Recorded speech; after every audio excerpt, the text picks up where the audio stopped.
Izin ya Kak Yuli. Ya.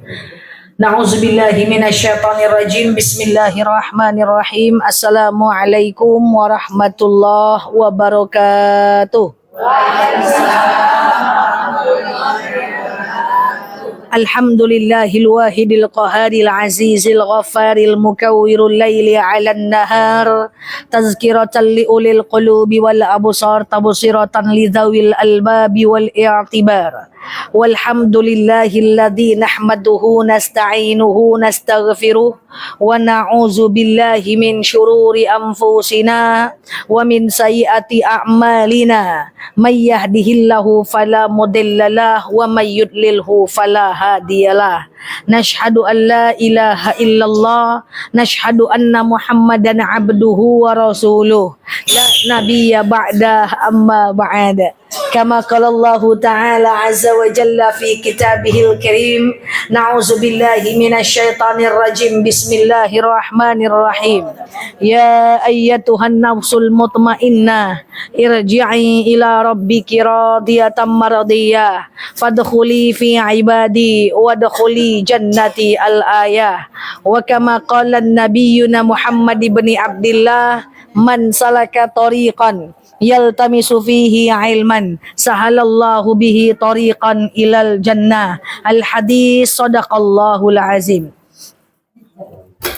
Udah Kak, pakai enggak? Enggak usah. Enggak kedengeran. Kedengeran enggak ibu-ibu nanti? Kurang enggak? Tapi kurang. Iya. Oke. Izin ya Kak, kiri Kak. Kiri. Apa tadi? Belum mulai lagi. Baik, yang saya hormati, saya hargai, saya sayangi Ibu Ketua Hijrah Community Indonesia, sekaligus anggota DPRD Provinsi Riau, Ahlul Bait juga sekaligus, yaitu Ibu Yuliawati yang alhamdulillah tadi telah memberikan irsyadat taujihat kepada kita semuanya. Kak Yuli, dan yang saya hargai, saya hormati ibu-ibu semuanya yang ada dalam majelis ini. Nih kalau saya lihat wajahnya campur ya ibu-ibu ya. Campur pun teman semuanya jemaah saya juga nih nampaknya. Itu aja mukanya nih. Ya ada yang di Azhara pengajian, ada yang di kumpulan alumni, ada yang di Khadijah, ada yang di HCI. Itu juga orang-orangnya. Berganti sikit apa? Oh rajin ya. Semoga yang inilah yang masuk surga. Amin. Karena dalam dalil dikatakan bada'al islamu ghariban wa sayaudu ghariban kama bada'a fatuba lil ghuraba. Qala man huwa al ghuraba ya rasulhum alladzina yuslihuna 'inda fasadin nas. Islam itu datang dalam kondisi asing. Selama-lamanya orang yang berislam benar-benar itu memang orang-orang yang sedikit. Jadi kalau pengajian banyak dia justru aneh dia, ya. Jadi yang sedikit, dan semoga yang sedikit itulah yang masuk ke dalam surga. Amin Allahumma. Nanti kalau ditanya sama kawan-kawannya, kamu mau jadi apa? Aku mau jadi orang-orang al-ghuraba. Apa namanya? Bukan geroba. Geroba. Al-ghuraba. Al-ghuraba itu adalah orang-orang yang sedikit. Apa itu orang-orang yang sedikit? Alladzina yuslihuna 'inda fasadin nas, yaitu orang-orang yang berusaha menjadi lebih baik saat yang lain masih rusak. Mudah-mudahan dengan kita semua. Amin. Allahumma amin. Selanjutnya, innallaha wa malaikatahu yusholluna 'alan nabi ya ayyuhalladzina amanu shallu 'alaihi wa sallimu taslima. Salawat salam kita hadiahkan kepada baginda Rasulullah sallallahu alaihi wasallam dengan lafaz Allahumma salli ala Muhammad wa ala ali Muhammad. Ibu-ibu semua sehat? Alhamdulillah. Ibu-ibu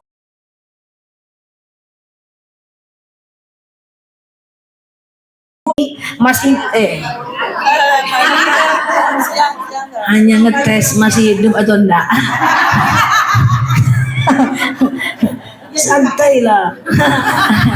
Ya, pagi menjelang siang yang berbahagia ini, di momentum Syawal, di pagi menjelang siang yang berbahagia ini, insya Allah kita akan membahas terkait dengan bagaimana caranya agar hati kita ini menjadi hati yang tenang. Mau Bu? Mau. Karena saya tengok kan dakwah itu harus khatibun nas biqadri ukulihim. Ajarkan orang tuh sesuai dengan kemampuannya. Jadi saya tengok ini wajah-wajah penuh luka semua. Jadi yang paling tepat agaknya adalah membahas cara agar hati menjadi tenang. Insya Allah. Enggak, saya bercanda ya, jangan baper pula. Enggak ya, dikit-dikit lah ya. Oke, kita akan bahas sesuatu yang sering disampaikan oleh ulama, oleh dai, oleh ustadz, oleh ustazah. Tapi kita coba mengemasnya dalam bentuk yang sangat detail biar teori ini bisa kita amalkan. Sering saya bilang kepada jemaah, kita kalau meninggal nanti nggak ditanya seberapa banyak ilmu kita, tapi yang ditanya adalah seberapa banyak amal kita. Orang yang punya ilmu banyak tapi tidak diamalkan. Ada orang-orang yang bahasa saya obesitas rohani. Apa itu? Dia punya ilmu banyak, dia hafal segala macam kitab, tapi dia tunjukkan ayat itu untuk orang lain, bukan untuk dirinya. Maka dalam beramal itu, nanti pas ibu meninggal yang ditanya adalah semakin seberapa banyak amal yang kita lakukan atas ilmu kita. Bukan seberapa banyak yang ilmu yang kita dapatkan tapi tidak kita amalkan. Karena ingat, kabura makatan indallahi an taquluna 'alallahi ma la ta'lamun. Allah tak suka dengan orang yang tidak mengamalkan ilmu pengetahuan. Maka saya berharap semua jemaah yang hadir di sini menjadi hamba Allah yang berilmu dan mau mengamalkan ilmu itu insyaallah. Agar hati tenang, Ustadz sudah banyak menjelaskan, saya lebih banyakkan contoh supaya kita ke depan keep moving, berubah lebih baik. Ibu-ibu yang saya sayangi karena Allah, yang pertama ada dalil ya ayat Tuhan nafsul mutmainnah, hai jiwa-jiwa yang tenang, fadkhuli fi ibadi wadkhuli jannati, masuklah ke dalam surgaku. Orang-orang yang masuk surga hanyalah orang-orang yang hatinya tenang. Nah, siapa di antara orang yang hatinya tenang? Yang pertama sering kita dengar yaitu orang-orang yang bersyukur. Pernah dengar kata-kata syukur? Semua ceramah tentang syukur, dalil sudah hafal di luar kepala. La in syakartum la azidannakum wa la in kafartum inna adzabi lasyadid. Ketika kalian bersyukur, Allah akan tambahkan nikmat. Kalau tak bersyukur, azab Allah sangat pedih. Jadi kalau mau nikmat ditambah, syaratnya syukur dulu. Jangan-jangan hidup kita gini-gini aja karena nggak bersyukur, maka nikmat tidak ditambah. Maka cara supaya nikmat ditambah dengan bersyukur. Kalau orang bersyukur, maka pasti hatinya akan tenang. Kenapa hati kita tak tenang? Karena terlalu banyak harapan tak sesuai dengan kenyataan, betul? Terlalu banyak asumsi, terlalu banyak pikiran negatif, lupa menikmati apa yang ada. Yuk kita bahas, saya udah sampaikan di mana-mana, kita bahas di sini. Sekarang masalahnya kita ngerti, Bu. Syukur itu akan membuat hati kita tenang. Masalahnya caranya gimana? Cara bersyukur itu gimana? Kan gitu ya. Wah, cara bersyukur Ustazah ucapkan Alhamdulillah. Betul, segala puji bagi Allah, Alhamdulillah. Tapi secara teknis caranya gimana? Saya sering bilang kepada jemaah, cara kita bersyukur adalah, masih ingat yang sudah dengar? Nikmati apa yang ada, jangan tanya apa yang tak ada. Saya ulang, nikmati apa yang ada, jangan tanya apa yang tak ada. Kita suka menengok-nengok apa yang tidak ada. Padahal di depan mata banyak yang ada. Contoh yang sering saya sampaikan. Lagi makan pecel lontong. Betul ya? Lagi makan lontong pecel. Pas dimakan, kalau ada rawit, mantap kok. Rawitnya tidak ada loh. Nikmati aja lah itu. Jangan tanya rawit yang nggak ada. Kita jadi nggak tenang, hati nggak bersyukur. Kita lagi makan soto, kita nikmati. Kalau ada kerupuk lado, mantap kok. Kerupuk ladonya masih di kedai. Bagaimana mungkin bisa menikmati kebahagiaan dengan soto itu? Itu ciri yang paling sedikit loh, yang paling gampang, paling simple, bahwa itu membuktikan kita tidak bersyukur. Karena kita lupa menikmati apa yang ada. Kok saja marah-marah, cak-caknya gitulah. Makan kita di rumah orang. Makan, mantap kali masakannya ya. Ada yang kurang. Apa tuh? Sambalado. Dibahas yang kurang. Padahal tidak boleh. Banyak saya sering makan dengan teman-teman dimanapun makan. Lagi dimakannya pecel lele itu, apa katanya? Lebih mantap yang di situ lagi. Yang di situ tuh ladonya banyak. lelenya gadang. Kalau ikut apa-apa yo. Nah itu ciri kita tidak punya rasa syukur. Hal yang sangat kecil tapi sering kita abaikan. Makanya ada satu kemakruhan dalam makan. Apa itu? Yaitu mencela makanan. Jangan.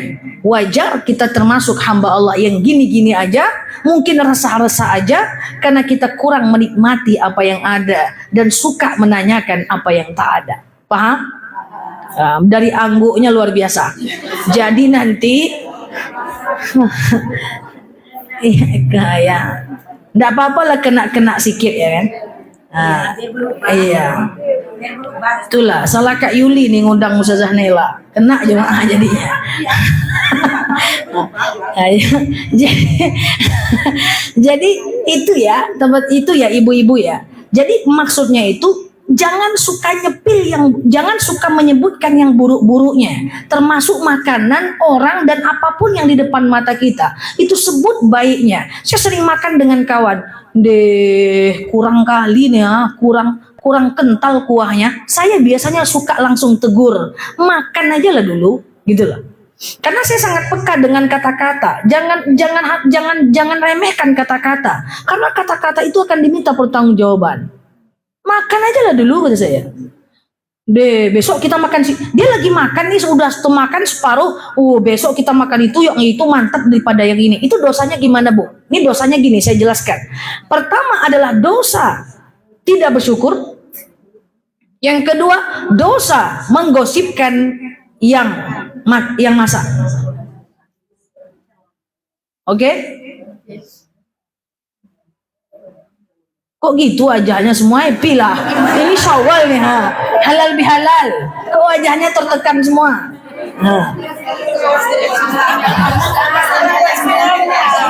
Ya kok protes sama saya sih, ceramah? Iya.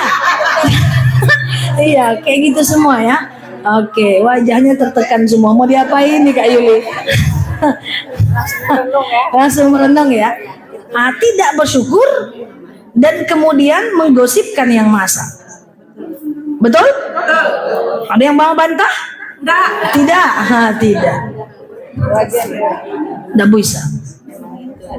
Emang itu kan? Kan saya sering bilang kepada jemaah, nyebut kesalahan siapapun nggak boleh. Apapun itu, kecuali untuk mencari perbaikan. Kan saya sering bilang contoh yang sudah lama saya sebutkan sampai belum diubah itu terus contoh dari saya. Ustazah, mama makan pecel lele itu yuk. Nggak usah itu lagi bang.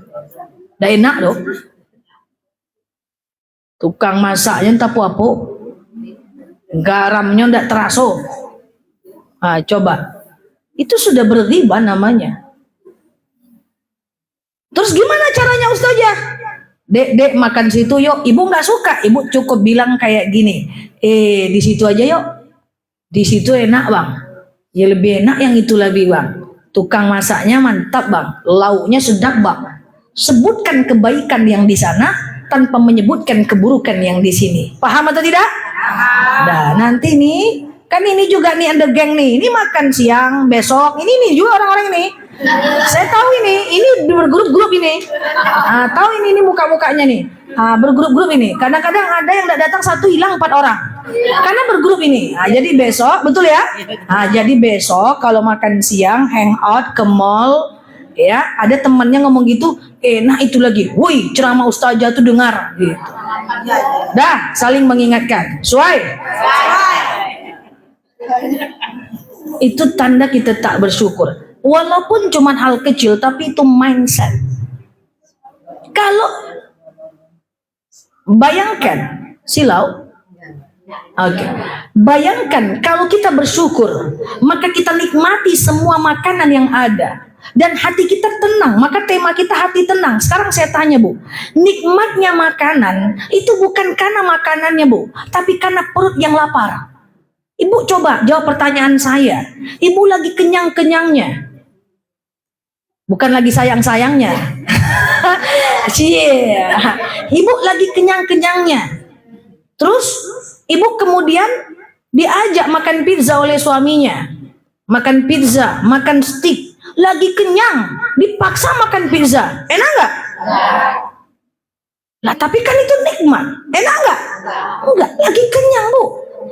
Coba ibu perut lapar, dikasih suaminya sambalado pakai terong aja, gimana? Enak nggak? Enak, karena saat lapar kita banyak bersyukur. Maka sebenarnya enak nggak enaknya makanan itu bukan karena makanannya, tapi karena perut tuh lagi lapar atau enggak. Itu yang saya maksud. Kadang-kadang kita perlu mengurangi keinginan untuk bisa menikmati kesyukuran. Nah, maka semoga nanti pas kita makan, kita selalu nyepil enak dan nikmatnya makanan itu. Insya Allah ya. Itu supaya hati tenang, kita bersyukur. Ini kita ulang-ulang kaji kita. Yang kedua, masih ingat kayak mana cara bersyukur yang kedua? Jangan pernah bandingkan nasib kita dengan nasib orang lain. Betul? Karena kualitas iman berbeda, nggak mungkin cobaan sama. Kita ini nggak tenang karena suka sekali membandingkan nasib kita dengan nasib orang lain. Bukan ibu-ibu di sini, jauh sana tuh. Kok sini baik semuanya. Walaupun ragu juga saya sedikit, apalagi di samping kiri saya ini. Suka sekali membandingkan nasib kita dengan nasib orang lain. Ya Allah, lihat ya Allah, tetangga tuh suaminya baik, orangnya mapan, anaknya soleh, mereka bahagia, posting sana, posting sini, selfie sana, selfie sini. Tengok aku ya Allah, suami aku tak apa-apa modelnya, enggak di upgrade ya Allah. Pengen upgrade ya takut dosa. Iya kan? Anakku ya Allah susahnya luar biasa, suka melawan. Terbandingkan nasib kita dengan nasib orang lain. Saya pengen sampaikan begini Bu, kenapa kita tidak boleh bandingkan nasib kita dengan nasib orang lain? Karena orang yang kelihatannya bahagia di depan itu belum tentu Bu. Bisa jadi dia membahagiakan diri, menunjukkan kebahagiaan yang menutupi luka yang ada di hatinya. Jadi tidak bisa kita nilai dan gak ada gunanya menyandarkan kebahagiaan kita pada orang lain. Makanya kenapa kata Pak Ustadz gak boleh menyimpan dendam? Karena dendam itu senang menengok orang lain susah, susah melihat orang lain senang. Masa mau kita happy hanya kalau dia susah, menunggu dia susah kapan-kapan, ujung-ujungnya happy kita. Coba itu masalahnya kan. Saya happy kalau dia itu susah, menunggu dia susah kapan-kapan pula. Menjelang dia susah baru kita happy. Mana mau kita menyandarkan kebahagiaan pada kesulitan hidup orang lain. Ya, itu sebab sebenarnya dendam itu selain dosa juga menyengsarakan kita.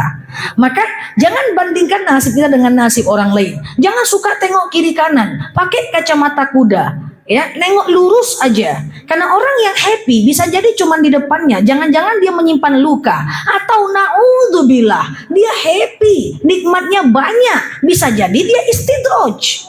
Dan kita iri sama dia. Kan ngaco itu. Masih ingat apa itu istidraj? Allah akan berikan nikmat kepada orang yang maksiat. Kau tak sholat, ini nikmat. Kau tak biasa, ini nikmat. Kau tak puasa, ini nikmat. Kau ria, ini nikmat. Kau sombong, ini nikmat. Kau tak kabur, ini nikmat. Kau tak puasa, ini nikmat. Allah kasih nikmat terus sama dia. Sehingga dia kelihatan perlente dan happy serta bahagia. Padahal dia tak sholat. Kita iri sama dia. Padahal dia tinggal nunggu azab. Ngapain? Kok saya marah-marah ya? Iya gitu ya. Semangat ya. Biar ibu berkediplah sedikit Bu, biar ada teman saya, nggak sendiri saya, nggak ada ekspresi. Jadi begitu ya ibu-ibu ya. Jadi kita jangan iri dengan orang yang seperti itu. Jangan bandingkan nasib kita dengan nasib orang lain. Nah kalau ada di antara kita ini yang sudah taat, sudah ibadah, sudah rajin, tapi ada aja masalah. Udah terima takdir kita, itu cuman ujian. Kalau ujian pasti sudah Allah ukur sesuai dengan kadar kemampuan kita. Dalam hal apapun jangan banding-bandingkan. Hati-hati nanti kita ada iri, ada dengki. Kita buka kedai, ya udah maksimalkan usaha kita itu, kedai kita itu, bisnis kita itu. Gimana caranya customer satisfaction, gimana caranya service excellent, gimana caranya membangun kepercayaan. Fokus ke situ aja. Jangan tengok-tengok kedai orang sebelah. Ramai kedai orang, sakit hati kita nanti. Nggak boleh. Habis energi kita untuk membandingkan nasib dengan nasib orang lain. Kenapa kita nggak boleh tengok kiri kanan? Dalam hal apapun, repot. Kalau orang di atas, nanti kita kecil hati. Kalau kita di atas, nanti kita berbangga hati. Nggak usah, kerjakan aja pakai kacamata kuda. Jangan bandingkan nasib kita dengan nasib orang lain, karena kualitas iman berbeda. Nggak mungkin cobaan sama.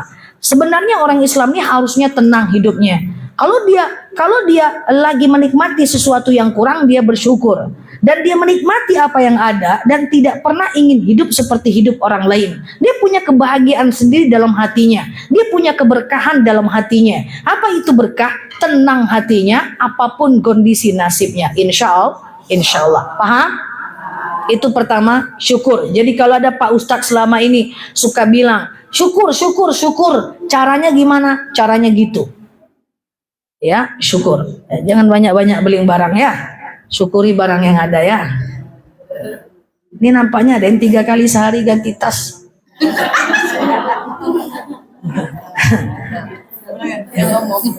Oke? Clear? Paham? Ada. Yang kedua, mau cara hati tenang? Cara hati tenang yang kedua, ibu-ibu yang saya sayangi karena Allah, hiduplah dengan bentar ya. Kok agak kesentrum ya Kak? Enggak ya, aman ya? Cek mati Kak. Hah? Cek. Oke. Oh gitu mancingnya ya? Oh gitu. Oh gitu. Deketin dulu. Gitu cara mancingnya Bu Verina. Jelas? Oke gitu ya. Oke, ibu-ibu yang saya sayangi karena Allah. Yang kedua, pengen hati tenang. Yang kedua, kita bahas 3 saja hari ini ya. Yang kedua, ibu-ibu yang saya sayangi karena Allah, kalau hati kita pengen jadi hati yang tenang, hiduplah presence moment. Hiduplah sekarang, di sini, saat ini, dan detik ini juga. Saya jelaskan seperti yang saya sering jelaskan ke jemaah. Hidup kita ini dibagi 3 waktu, betul? Pertama adalah sekarang, bahasa kitanya adalah al-an, sekarang, now, atau present moment. Sekarang ibu di sini duduk dekat saya. Ibu sekarang lagi mendengarkan saya, betul? Ini sekarang. Yang kedua ada kehidupan waktu itu di masa yang akan datang, itu namanya future, al-mudhari, 1 jam lagi masa depan, betul? 2 jam lagi masa depan, betul? 3 jam lagi masa depan, bulan depan, tahun depan, itu masa depan. Oke, saya akan jelaskan pelan-pelan. Kalau kita bisa ubah, kita tenang semua awet muda. Kemudian yang kemarin adalah masa lalu, betul? 1 jam lalu masa lalu, betul? Kemudian kemarin masa lalu, betul ya? 1 tahun lalu juga masa lalu, betul? Kenapa kita banyak nggak bahagia? Karena kita badannya ini sekarang, hidupnya sekarang, tapi selalu memikirkan masa depan yang belum tentu terjadi. Asumsinya bekerja duluan dibanding Allah yang memutuskan. Terlalu banyak berpikiran negatif terhadap masa depan. Dia ambil haknya Allah, padahal Allah belum memutuskan. Saya akan berikan banyak contoh untuk hal ini. Usia kita sudah 40-an, 50-an. Please jangan terlalu banyak pikiran. Pikiran kita hanya boleh diarahkan bagaimana caranya ibadah untuk bisa kita masuk ke dalam surga. Karena umur kita bisa jadi tidak panjang. Jangan terlalu banyak pikiran. Contoh, ada orang yang hidupnya sekarang, tapi pikirannya selalu bergerak-gerak di masa yang akan datang. Contoh yang sering saya sampaikan, hal kecil aja banyak kita itu nggak bahagia. Karena suka memikirkan hal yang belum terjadi. Contoh yang sering saya bilang di online. Baru mau jemur pakaian, mikir Oma, deh kalau hujan Mbak Ayo, belum hujan lagi, udah dipikir kalau hujan gimana yo. Baru mau jemur pakaian, kalau mendung gimana ya. Baru mau jemur pakaian, deh kalau nggak kering gimana ya besok. Belum dikerjakan, sudah dipikirkan. Apakah itu menghabiskan energi? Habis. Padahal nggak usah mikir lagi, jemur aja lah. Banyak kali pikiran.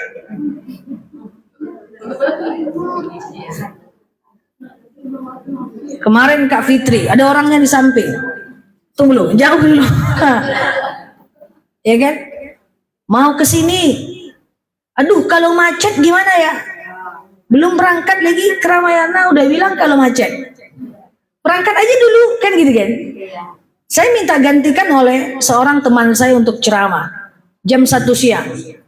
Jam 2 siang. Belum berangkat, Ustazah, kalau hujan gimana? Berangkat aja dulu Pak Ustadz, hujan belum lagi. Udah berangkat dia naik motor. Nih kalau macet gimana Ustazah? Alun tentu macet ya Pak Ustadz, berangkat sih lah. Jadi hidupnya tuh now, tapi dia selalu mikir nanti. Kalau. Ini orang lebih pintar dibanding profesor. Baru mau menasehati kawan. Nggak boleh kayak gitu dong. Nah, mau nasehatin kawan nih. Belum lagi terbuka mulut tuh. Kalau dia marah gimana ya? Kalau dia mengamuk gimana ya? Kalau dia benci sama saya gimana ya? Belum terjadi kita udah pikirkan. Itulah sebab hati kita nggak tenang. Clear? Anak belum mau masuk pesantren lagi. Kalau dia masuk pesantren nanti nggak mau makan, dia sakit mah, dia gimana ya? Kalau udah masuk pesantren ini dipaksa kabur dia nanti ini, gimana ya? Sebenarnya Bu, sekarang nih kita nggak ada masalah Bu. Kenapa kita punya tidak tenang? Karena suka mikirkan yang belum terjadi atau memikirkan yang udah terjadi. Contoh, ketemu kawan tadi pagi. Saya pernah sering ngalamin curhat yang kayak gini. Dia ketemu kawan di hari Kamis. Hari Senin ketemu sama saya. Nel, apa? Kemarin aku ketemu dengan si Fulan. Aku ada ngomong gini. Nyesal aku. Dia tersinggung nggak ya? Saya bilang ketemunya kapan? Kamis. Udah lewat loh. Iya, tapi aku takut tersinggung nggak ya? Sampai nggak tidur aku sampai sekarang, kata dia. Nah itu udah lewat, jangan difikirkan lagi. Yang penting ke depan perbaiki.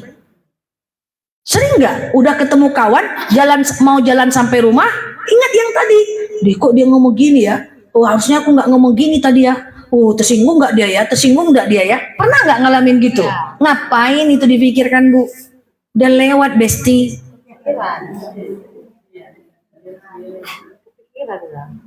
Kepikiran. Kenapa kepikiran? Kepikiran itu karena ketidaksengajaan. Kenapa? Karena habit, sudah jadi kebiasaan. Ibu, saya paling susah mengingat masa lalu. Jangankan dulu-dulu. Tadi pagi aja saya sarapan apa, saya sudah tidak ingat. Susah. Sering ya, karena otak saya tidak otomatis mengingat itu. Misalnya saya landing sampai Pekanbaru. Itu kan orang tua biasanya nanya ya, jam berapa tadi berangkat nak dari Jakarta gitu ya. Itu saya lama mengingatnya, astagfirullah, jam berapa ya? Karena bagi saya itu udah lewat, tak perlu lagi saya ingat. Tapi butuh jawaban itu orang tua saya, walaupun sekedar bertanya. Aduh, itu butuh waktu. Akhirnya saya buka handphone, saya cek tiket. Tadi berangkatnya jam sekian, Mak. Karena tidak membiasakan diri memikirkan hal yang tidak penting. Paham gak maksudnya ini? Paham. Angguk luar biasa. Paham. Ibu tanyakan sama saya, Ustazah, kemarin Ustazah ngapain aja? Itu sulit saya menjawabnya, Bu. Karena saya sudah lupa. Sulit saya menjawabnya. Karena tidak terbiasa mengingat yang udah terjadi. Tapi saya bisa merencanakan, cuman gak dipikirkan. So, ibu-ibu yang saya sayangi karena Allah, apapun yang terjadi, yuk kita nggak usah perburuk pikiran kita. Present moment. Pikirkan yang sekarang. Karena sebenarnya hidup ini gak ada masalah. Kenapa hidupnya ada masalah? Karena kita memikirkan yang belum terjadi. Aduh, besok anak mau bayar sekolah nih. Aduh, besok kontrakan habis nih. Aduh, besok bisa ndak ya? Padahal kejadian belum tentu seburuk yang kita bayangkan. Oke, sekarang saya tanya sama ibu-ibu. Ibu duduk di sini betul? Pejam mata dulu. Ambil napas. Coba saya tanya. Sekarang ibu ada masalah nggak? Apa masalah ibu sekarang? Apa masalah ibu, kakak? Apa masalah kakak? Iya, apa masalah kakak sekarang? Banyak. Ditanya masalah, jawabnya banyak. Apa masalah? Ibu sekarang masalahnya apa? Sekarang nggak ada masalah. Apa masalah kakak sekarang? Dalam pikiran. Sekarang nggak ada masalah, Bu. Nanti sekelar ini. Nanti coba tes, kata-kata saya boleh dibuktikan. Tanya nanti sama suami-suami ibu ya. Tanya nanti sama suami dan anak. Buktikanlah apa yang saya bilang. Tanyakan sama dia. Bang, abang baik-baik aja nggak? Pusing abang. Masalah apa bang? Tadi di kantor abang kena marah. Tadi masa lalu, betul? Sekarang ini tidak ada masalah. Bang, apa masalah bang? Itulah Udah akhir bulan nih, target belum tercapai lagi. Masa depan, ke depan, alun tentu tidak tercapai lagi, bisa jadi besok pagi tercapai. Masalah kita itu cuma ada di masa depan dan masa lalu. Sekarang tidak ada masalah. Saya jangankan, paham ya? Besok saya nggak tahu jadwal saya di mana. Makanya saya kalau ceramah minta ingatkan sama jemaah, Bu, ingatkan saya ceramah H-1 ya. Besok di mana saya tak pikirkan. Tunggu mereka mengingatkan. Kalau karena saya ingat semuanya sampai 1 bulan, habis energi saya. Dan jangan kalau mak saya tanya hari ini, besok di mana nak? Belum saya pikirkan mak. Sehingga energi kita itu full untuk present moment. Sekarang saya di sini, saya ceramah di sini, nanti saya sore ceramah dan saya tidak pikirkan yang sore. Kapan saya pikirkan? Sewaktu saya mau berangkat. Itu loh maksudnya, biar awet muda sedikit. Masa saya yang muda di sini kan susah terus kita ini ya. Susah kita. Banyak betul. Setiap ketemu ustazahnya merengut. Yang direngutkan tuh tak apa-apa. Memang iyo, Bu. Ini ampun sebalik juga kepala, Bu. Yang direngut-rengutkan itu nggak penting aja, nggak jelas, masalah tuh nggak ada kayak gitu ya. Jadi jangan difikirkan ujian, jangan difikirkan belajar, ngapain dipikirkan? Tinggal mikirkan belajar. Besok saya ceramah, pikirkan materinya aja, jangan banyak rencanakan, jangan difikirkan. Itu apa difikirkan? Oh, saya punya niat masa depan untuk usia 40 tahun saya harus begini. Kerjakan, jangan dipikirkan. Kalau nggak lulus gimana ya? Kalau nggak lulus, bilang sama anak-anak ibu yang skripsi. Bantu mereka. Bahwa mereka itu stres. Kenapa? Bukan karena skripsinya, tapi karena pikirannya. Belum dia nulis lagi, kalau dicoret cemano yo? Kalau dicoret cemano yo? Kalau dicoret gimana ya? Coba. Anak-anak ibu yang sedang sekolah, itu bukan sekolahnya yang susah, membangun mentalnya yang susah. Saya udah banyak ngeliatin mahasiswa, semangat datang, pas ketemu saya coret-coret, besok nggak ada lagi dia. Kenapa kamu nggak mau datang lagi? Stres saya, Bu, takut dicoret. Nah, padahal kenyataan belum tentu yang dia bayangkan. Pas ketemu saya, dia happy. Lah kenapa kamu ketawa? Tadinya saya takut ketemu ibu, Bu. Rupanya enggak apa-apa, Ibu. Lah pikiran kamu itu. Paham ya maksud saya? Apapun yang kita inginkan, rencanakan, jangan dipikirkan. Pengen umroh tahun depan, biaya 30 juta. Setahun berarti harus nabung 3 juta. Kerja aja, jangan pikirkan. Cari aja uang nabungan 3 juta. Jangan pikirkan kalau nggak jadi cemano yo. Kalau nggak jadi cemano yo, jangan, kerjakan aja. Clear? Supaya kita ini enak lah ya kan. Jangan merengut-rengut aja. Yang dipikirkan nggak penting aja. Kemarin ada juga yang nelfon saya. Coba ibu. Saya kenal dengan ibu itu. Beliau mapan, bukan orang Pekanbaru, biar nggak saling tengok kawan-kawannya. Iya kan? Enggak ya. Orangnya mapan, suaminya baik, anaknya soleh, iya. Kendaraannya bagus, rumahnya bagus, saya kenal betul orangnya. Nelfon saya, curhat, ibu tahu nggak apa yang dia sedihkan ketika curhat sama saya? Ustazah, saya sedih. Kenapa? Tetangga dekat saya ada 3 orang yang saya percaya, tapi akhirnya dia mengkhianati saya. Coba. Sebanyak itu nikmat yang Allah berikan kepadanya. Ada 3 orang yang menyakiti hatinya. Serasa dunia bukan miliknya. Ya Allah, Bu, nikmat banyak yang dihapus cuman sedikit. Harusnya biasa aja lah. Fokus dengan orang-orang yang mencintai kita. Hidup ini seleksi alam. Ada orang yang sekarang baik, besok jadi tidak baik. Betul? Lovers bisa jadi haters. Haters bisa jadi lovers. Jangan berharap pada manusia. Cukup hargai orang-orang yang baik saja. Kita berharap orang baik itu memang setia menemani kita. Insya Allah. Dan kalau ada orang yang tidak suka kepada kita, tidak usah kita pikirkan. Jangan banyak pikiran. Makanya bahasa saya sering saya bilang kepada jemaah, banyak kita ini berpikir lebih keras dibanding profesor dan bertindak lebih sedikit dibanding orang buta. Mikir terus siang malam sampai nggak lalu 3 hari 3 malam. Mikir terus yang dipikirkan tak apa-apa. Oke? Nah, saya enggak ini ya. Aman ya ibu-ibu ya? Jantung aman ya? Aman. Oke. Terakhir nomor 3, jangan panjang-panjang betul, payah pula mengamalkannya nanti. Oke, yang pertama tadi gimana cara bersyukur, nikmati apa yang ada, jangan ditanya apa yang tak ada. Kemudian jangan bandingkan nasib dengan nasib orang Kemudian yang kedua, apa cara agar menjadi hati tenang? Hidup sekarang, bukan tak boleh merencanakan masa depan. Boleh berniat jadi apapun. Pengen jadi hafal Quran, pengen jadi orang yang mapan, pengen masa depannya cerah, silakan. Rencanakan, letakkan. Jangan itu terus yang difikirkan. Ya, yang lalu jangan. Kalau udah ketemu sama orang, jangan pikir lagi, dia tersinggung nggak ya? Kok kayaknya tadi mukanya masam ya? Kok kayaknya gitu kali dia ya? Sedih aku. Lah lewat tuh lah Bu. Jangan dipikir lagi. Paham ya? Kok dia kayak gitu ya? Kok ini ya? Oke? Nah, udah lewat. Pusing kepala Barbie.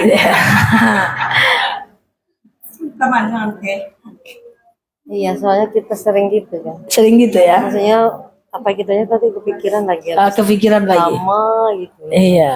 Iya, enggak boleh. Jadi kalau kepikiran, udah lakukan yang lain supaya tidak harus dilatih. Kalau saya memang tidak.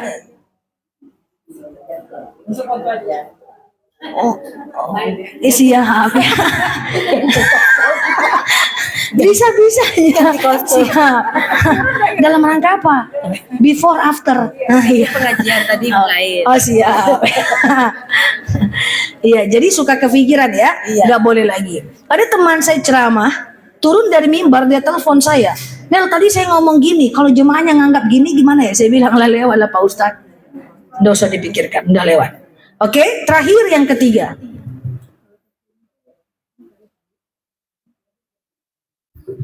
Oke, terakhir yang ketiga. Bagaimana caranya agar hati kita ini menjadi hati yang tenang? Ibu-ibu yang saya sayangi karena Allah, kalau hati kita ingin menjadi hati yang tenang, maka cara selanjutnya adalah kita filter apapun yang masuk ke dalam pikiran dan perasaan kita. Catat, saya gunakan bahasa yang paling standar. Filter apapun yang masuk ke dalam pikiran dan hati kita. Bu, tidak semua hal kita harus terlibat di dalamnya. Saya ulang ya, tidak semua hal kita harus terlibat di dalamnya. Masalah RT, biarlah jadi urusan Pak RT. Jangan kita pula ikut campur, pening kepala. Masalah pengajian, berikan kesempatan kepada pengurus untuk mengurusinya. Jangan kita pula yang memikirkannya, kecuali dengan niat betul-betul meluruskan dengan niat karena Allah. Nah, makanya ibu-ibu yang saya sampaikan, yang saya sayangi karena Allah, sering saya sampaikan kepada jemaah online dan offline. Ibu semua punya handphone betul? Punya aplikasi betul? Punya TikTok betul? Punya I dan G betul? Punya yang biru-biru kayak F dan B itu betul? Saya pengen sampaikan begini Bu. Apa yang masuk ke mata kita, apa yang kita dengar di otak kita, itu akan masuk ke dalam otak telinga kita, akan masuk ke dalam otak kita, dan masuk ke dalam hati kita, menjelma menjadi alam bawah sadar kita, dan akan berwujud seperti sikap kita. Hati-hati dengan apa yang ibu lihat dan ibu dengarkan di dalam handphone, karena itu akan menciptakan karakter kita. Saya mau sampaikan begini ibu-ibu, bahwa AI, artificial intelligence, bahwa handphone itu jauh lebih mengenal diri kita dibanding kita mengenal diri kita sendiri. Coba ibu, ini benar nggak yang saya bilang? Misalnya ibu lagi buka Google, tahu? Ibu mau klik di situ, mau searching tas branded termurah sejagat raya misalnya. Kan orang Indonesia gitu, pengennya branded tapi murah, gitu kan? Ibu tengoklah tas itu, macam-macam lah bentuk tasnya. Tapi ibu ingat kata-kata ustazah, ndak usah lagi, nanti mubazir. Kata ustazah kalau nggak kepake jangan beli. Lalu ibu tutup handphone ibu itu, ibu letakkan, ibu tidak lihat lagi handphonenya. Nanti ibu buka aplikasi lain seperti TikTok atau I dan G, itu pas ibu buka, itu lagi yang muncul Bu. Tas lagi yang muncul. Ibu buka lagi F dan B, tas lagi yang muncul. Betul nggak? Sering. Dia lebih kenal apa isi kepala kita dibanding kita mengenal isi kepala kita sendiri. Sehingga yang dimunculkan itu terus. Kenapa? Karena dia itu akan merekomendasikan apa yang sedang kita cari dan kita like. Jadi kalau dulu kita mau lihat akhlak seseorang, lihat siapa teman dekatnya. Bagaimana teman dekatnya, begitulah dia, betul? Kalau teman dekatnya penjual parfum, dia wangi parfum, kan gitu kata Pak Ustadz. Kalau penjual ikan, maka dia bau ikan, kan begitu? Kalau sekarang untuk tahu orang, jangan tengok teman dekatnya, Bu. Tengok aja beranda handphonenya. Enggak ya Kak, enggak. Nyindir. Tengok aja beranda handphonenya. Oh, Ustazah isinya capcus, followers mantap, ya kan? Sampai paham ya. Jika kita buka beranda, misalnya apakah F dan B, apakah TikTok, apakah Y dan T gitu ya. Pas kita buka beranda, itu akan muncul namanya beranda, betul? Itu kalau muncul pasti tadinya kita pernah lama-lama di situ. Misalnya kita tengok orang joget-joget. Siapa yang berjoget diukur lah berapa lubang hidungnya, diukur siapa, lama kita di situ, sore nanti kita buka lagi joget lagi yang muncul. Atau kita like pula dia, tap, ya sudahlah, itu terus yang muncul. Apalagi kita follow dia, shoot, itu lagi yang muncul. Apalagi kemudian kita simpan dia, itu lagi yang muncul. Maka hati-hati ibu-ibu yang saya sayangi karena Allah, jaga apa yang masuk ke mata, apa yang kita dengar di kepala kita. Karena apa yang kita tengok di handphone kita, itu akan menunjukkan siapa kita. Mau tengok kayak gimana suaminya, pura-pura aja nengok handphonenya. Tengok TikTok atau Y dan T-nya. Beranda pertama, itulah dia. Paham? Nah, tengok beranda. Oke sih. Karena itu ya, tidak semua hal harus berita-berita viral nggak usah difikirkan. Berita-berita viral nggak usah difikirkan. Ada berita-berita unik, lucu, kucing anaknya 10, ular berkepala 10, nggak usah ibu pikirkan itu masuk ke dalam otak kita. Kok bisa ya ular kepalanya 10 ya? Nggak usah dipikirkan. Kalau itu ada di beranda kita, berita-berita yang tidak bertanggung jawab, gosip-gosip viral, nggak usah. Fokus aja gimana caranya biar kita masuk ke dalam surga. Paham maksudnya ini? Nah, tidak semua hal harus kita pikirkan. Kita harus pikirkan hal-hal yang membuat kita itu masuk surga aja. Nah, mulai unfollow yang tidak bermanfaat, mulai berteman dengan orang-orang yang mengantar kita kepada kebaikan, teman dengan kawan-kawan pengajian kayak gini udah luar biasa. Kata-kata orang, pandangan orang tentang kita nggak usah difikirkan, karena orang tidak boleh menyakiti kita dengan kata-katanya. Cintai diri sendiri. Ada orang zolim silahkan, tapi aku nggak mau menyakiti hatiku dengan memasukkan engkau ke dalam pikiranku. Cocok? Slebeo. Gitu. Itu bentuk cinta diri, self love. Ya, bahkan saya minta maaf. Ini kita komunitas. Andai ada di antara teman kita yang kita dengar dia menggosipkan teman yang lain, ada baiknya jangan disampaikan kepadanya kalau nggak guna. Paham? Bingung? Paham nggak? Misalnya ibu berdua nih bergosip tentang ibu. Nggak, Bu Emi, nggak ada gunanya saya ngomongin ke Bu Emi. Bu Emi, saya dengar mereka itu menggosipkan ibu, hanya akan merisaukan dia. Tutup aja. Gak ada gunanya. Berapa banyak orang yang ngechat saya, para istri ngechat saya, para suami ngechat saya tentang istrinya, tentang temannya, tentang lainnya. Tidak akan pernah saya sampaikan karena nggak ada gunanya. Kalaupun saya mau mengingatkan dia yang salah, saya gunakan bahasa lain. Tidak saya bilang si fulan tuh ngechat saya, katanya kau begini, berubahlah kau. Jangan, hanya tidak akan menenangkan teman kita. Tidak semua hal yang harus kita sampaikan izin saya. Masalah rumah tangga nih banyak. Kadang-kadang ada yang istri-istri kemudian bermasalah dengan suaminya, iseng di chatnya kawan suaminya, iya kan? Lalu kawan suaminya itu ngomong ke suaminya, bertengkar hatu berantap. Buat apa? Seorang suami di chatnya kawan istrinya ini tidak pula pandai, dibilangnya pula ke kawannya, suami kau ngechat aku yuk. Itu risau kawan tuh, lawak-lawak aja. Kalau dia teman yang baik, dia tidak akan ceritakan kepada orang itu. Paham maksudnya nih? Misalnya na'udzubillah, contoh aja. Misalnya Bu Emi ini teman saya. Lalu kemudian na'udzubillah entah bermasalah lah dengan paman beliau. Lalu pamannya ngubungin saya, menjelek-jelekkan atau minta saya menasehati Bu Emi. Saya bilang, paman ibu nelpon saya Bu. Nggak boleh. Hanya merisaukan orang. Karena belum tentu statement pamannya benar. Betul? Jadi lindungi teman kita, lindungi komunitas kita. Itulah akhlak yang baik. Tidak semua hal kita harus ikut campur, tidak semua hal harus kita selesaikan. Kerjakan saja bagian kita, biar Allah yang mengukurnya. Kalau saya sampaikan, ini ada pula, aku tuh sayang sama kau, makanya aku sampaikan sama kau. Itu tanda bukan sayang itu, ngaco itu.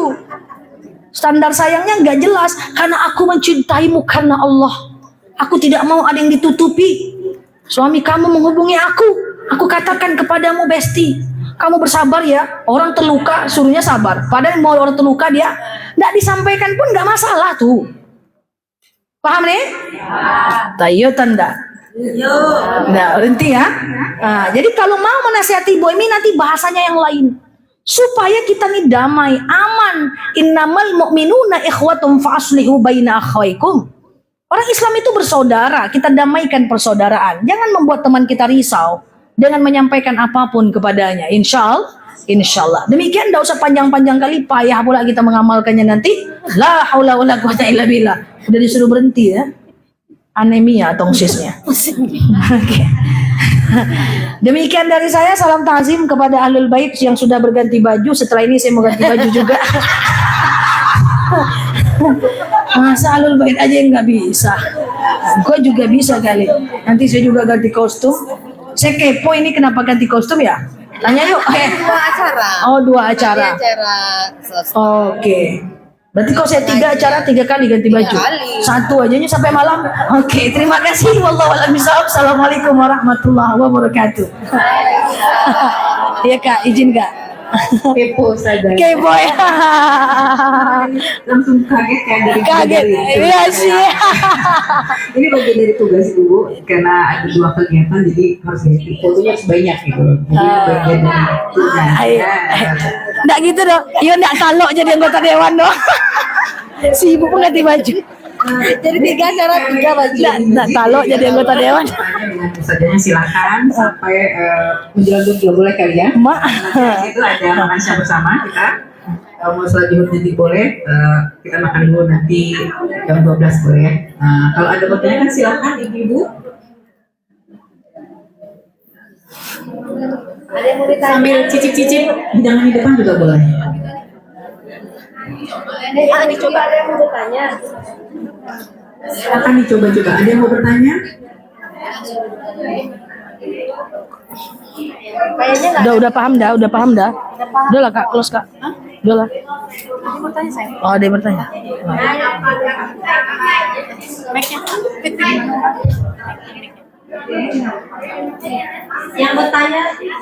Yang mau bertanya silakan ibu-ibu.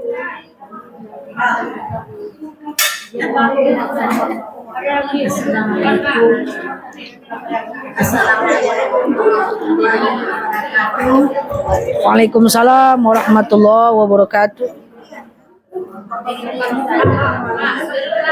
Pakai mic Bu?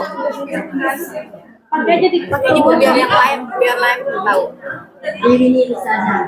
Kita tadi tak boleh memikirkan apa yang menyesalikan itu yang sudah terjadi. Tapi kadang-kala kita memikirkan yang terjadi itu untuk refleksi diri kita untuk selanjutnya. Baik. Jadi yang dimaksud yang tidak boleh mengungkapkan itu masih saya sama-sama. Baik.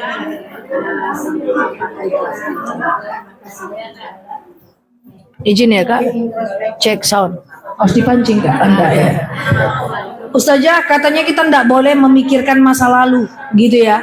Kita tidak boleh memikirkan masa lalu, lalu kemudian, tapi gimana kalau kita mengingat masa lalu itu sebagai sebuah kesalahan kita, dan kemudian introspeksi diri.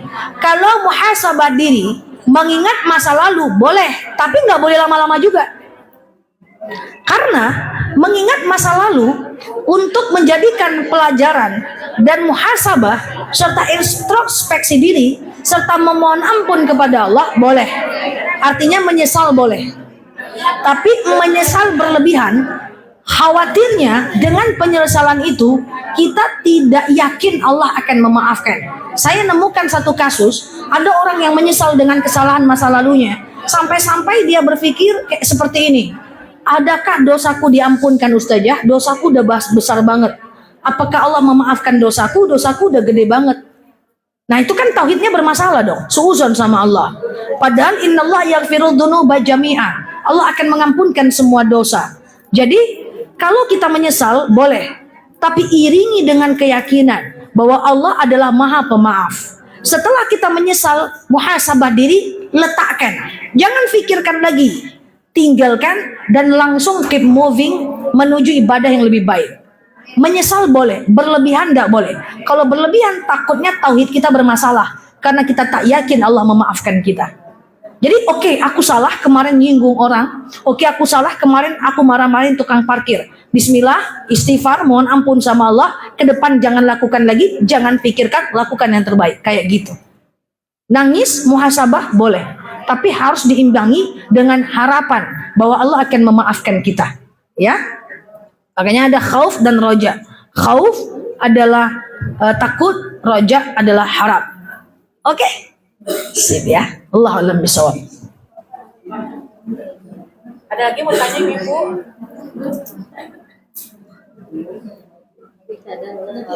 Bawa alam sadar kita. Yang mana? Kita nggak mau mikirin sebenarnya. Karena kebiasaan Kak. Itu kayak Karena terbiasa. Yang dulu-dulu. iya. Iya, bisa. Nggak usah. Kalau udah ke Ustazah kadang-kadang pancing lagi, capcus. agak lain ya. Jadi kalau saja kayaknya saya nggak ingin mikirin yang udah terjadi. Tapi kayaknya kepikiran juga. Itu saking otomatisnya, saking udah konsistennya, saking terbiasa. Jadi nanti kalau kepikiran lagi tentang masa lalu, bangun pindah tempat, lalu lanjut melakukan aktivitas lain untuk supaya tidak dipikirkan. Latihan.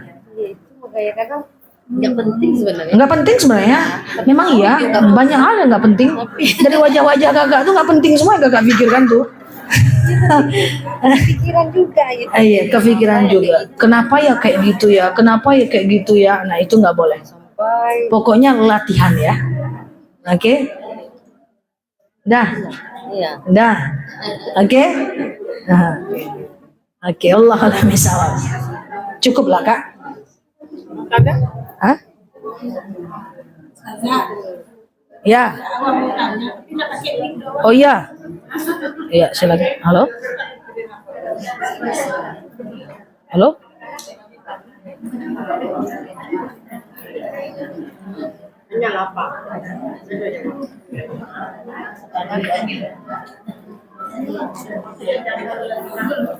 Iya.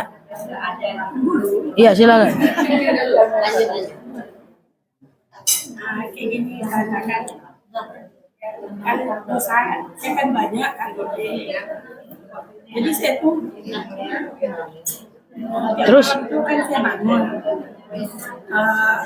tiap hari lah saya sholat tobat gitu tapi saya tuh merasa tuh kayak belum diampuni dosa saya tapi saya tuh terus gitu karena saya merasa dosa saya banyak itu tuh kadang terpikir gitu pokoknya kita banget gitu saya gitu karena Iya. itu dia enggak saya kadang ya Allah terima kasih jadi Allah cuma apa ya saya tuh kadang berpikir ini udah diampuni enggak ya bilang Oke. Bagus. Terus? tapi saya sering ini karena dosa saya terlalu banyak mau nggak Allah mengampuni Oke, baik. Pertanyaannya adalah, Ustazah, saya itu dosa saya banyak. Tiap malam saya tahajud. Lalu kemudian saya menangis dalam tahajud saya dan bermuhasabah tiap malam saya menangis. Boleh nggak? Bagus. Malah justru orang yang susah nangis itu orang yang hatinya keras. Emangnya nangis tuh gampang?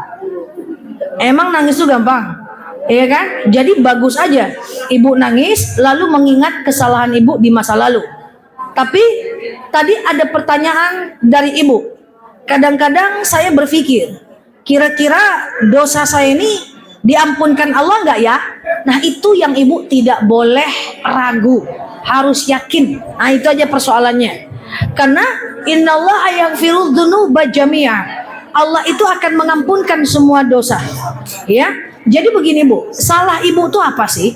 Umar bin Khattab pernah ingin membunuh Rasulullah, akhirnya juga masuk surga. Umar bin Khattab itu sampai pengen bunuh anaknya hidup-hidup. Akhirnya juga masuk surga. Jadi kita mengingat kesalahan diri kita dan harus yakin bahwa dosa kita Allah ampunkan dan keep moving. Lakukan amalan yang terbaik, persembahkan amalan terbaik setiap hari kepada Allah. Sesimpel itu saja. Ya, ibu aja bertanya sama saya udah menangis. Apalagi ciri orang yang beriman, idza tuliyat alaihim ayatuhu zadatuhum iman, dibacakan ayat Quran, mendengarkan ceramah, dia menangis. Itu ciri-ciri orang yang beriman. Aku ya tuh siap ya.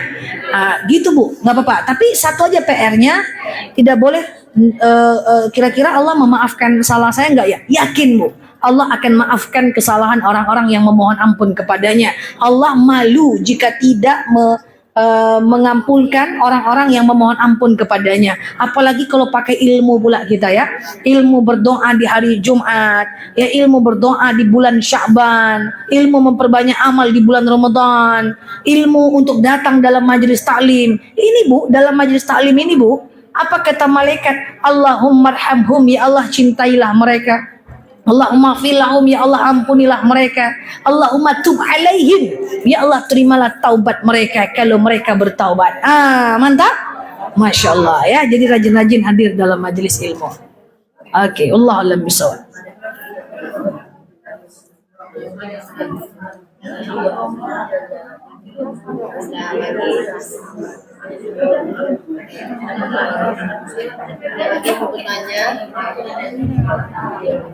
Ada lagi mau bertanya ibu-ibu? Sudah paham kayaknya. Sudah paham.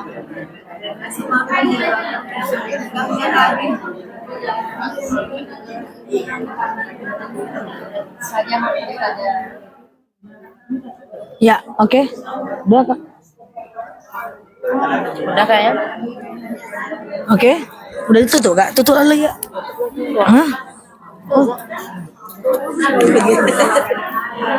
Kita akhiri dengan doa ala hazinnya al-Fatihah. Cek sound.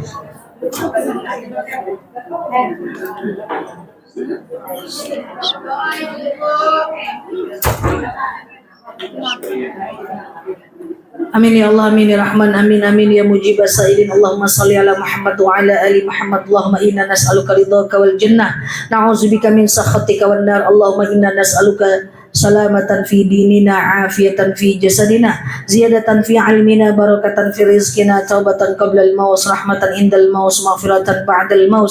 Allahumma hawwin alaina fi sakaratil maut, najatan minan nari wal afwa indal hisab.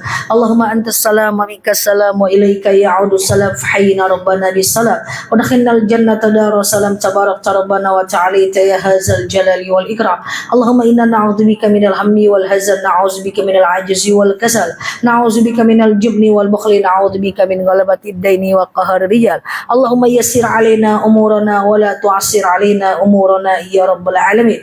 Allahumma in kana rizquna fis sama' fanzilu, wa in kana rizquna fil ardi fa akhrijhu, wa in kana rizquna ba'idan faqribu, wa in kana rizquna haraman fatahhiru, wa in kana qalilan fakaththirhu ya rabbal alamin. Allahumma rabbana fa'na bima 'allamtana wa 'allimna ma yanfa'una. Allahumma rabbana hab lana min azwajina wa dhurriyyatina qurrata a'yun waj'alna lil muttaqina imama. Allahumma ighfir lana dhunubana wa liwalidina warhamhuma kama rabbawna shighara. Allahumma istajib du'ana ya Allah, istajib du'ana ya Rahman ya Rahim ya mujibas sa'ilin. Allahumma salli ala Muhammad wa ala ali Muhammad. Subhana rabbika rabbil izzati amma yasifun, salamun alal mursalin, alhamdulillahi rabbil alamin. Wallahu a'lam bishawab. Assalamualaikum warahmatullahi wabarakatuh. Teman-teman, thank you ya yang sudah hadir ke kanal aku. Yang baru mampir, teman-teman boleh klik foto aku yang ada di atas ya, kemudian follow, kemudian aktifkan tombol loncengnya ya. Dan video siang ini akan aku tampilkan ke channel aku, dan teman-teman boleh subscribe channelnya ya. bahwa video panjangnya aku tampilkan di channelnya aku. Teman-teman sehat-sehat di sana ya. Bagi yang baru mampir boleh klik foto yang ada di atas, kemudian follow, kemudian aktifkan tombol loncengnya ya. Sehat selalu buat teman-teman semuanya. Aku doain semoga teman-teman Allah berikan kesehatan ya. Saling doa ya teman-teman. Thank you banget yang sudah nge-give, yang sudah tap-tap layar, yang sudah komen. Semoga baik-baik kita semua ya teman-teman ya. Dan sehat selalu buat teman-teman semua di sana. Sekali lagi yang baru mampir boleh klik foto aku yang ada di atas, kemudian follow dan aktifkan tombol loncengnya. Aku udah buat banyak video untuk teman-teman semua di kanal aku ini ya. Kajian sore lebih kurang di jam 4.30 ya teman-teman ya.